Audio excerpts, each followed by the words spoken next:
श्री कृष्ण भन्नुहुन्छ, रुन्छ त्यो मान्छे जसले सम्बन्धलाई साँचो तरिकाले निभाएको हुन्छ। नत्र मतलबको सम्बन्ध राख्नेको न आँखामा शरम हुन्छ न आँसु नै। राधे राधे। कसले भन्यो हो एकपटक मात्रै माया हुन्छ भनेर?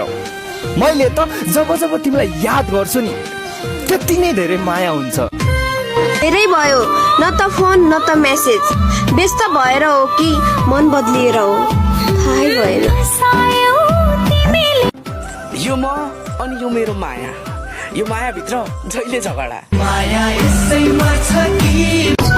आफूसँग जे छ त्यसैमा खुसी हुन सिक्नु पर्छ अरे। मसँग ऋण छ, अब त्यसमा पनि खुसी हुनु।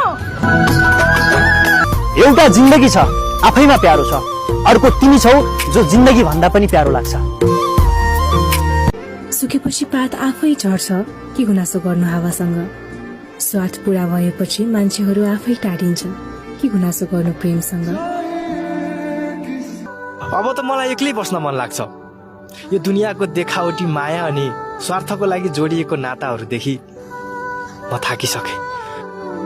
अरूको फूल जस्तो छोरीलाई टिपेर शिरमा सजाउन सक्दैनौ भने खुट्टाले कुल्चिने आँट पनि नगर्नु महोदय। जसले म र मेरो परिस्थितिलाई सम्मान गर्छ, म पनि उसको शिर कहिले झुकाइदिने छैन, चाहे त्यो मायामा होस् या मित्रतामा। म पनि अनजान बनिदिउला जान्छौ भने पढाइ भनी, अर्कै मन पर्छ भन्छौ कसरी भनौ नजाऊ भनी। बिर्सिदेऊ त नभन है तिमीले छोडी गए पनि, माया गर्न पाउँदिन र एकहोरो भए पनि। प्यारा तिमीलाई जे सही लाग्छ त्यही गर, म सधैँ तिम्रो साथमा हुनेछु। तर आफ्नो खुसीको लागि बाबा आमाको शिर झुक्ने काम कहिले नगर। तिमीले चिन्न सकेनौ त्यो तिम्रो कमजोरी हो, तर जब पुरुषले प्रेम गर्छन् नि अथाह गर्छन्।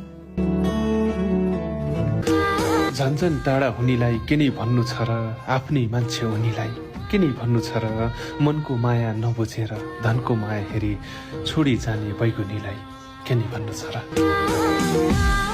चिन्ता नगर, फेरि सताउँछ कि भनेर बाँकीको खोला हो,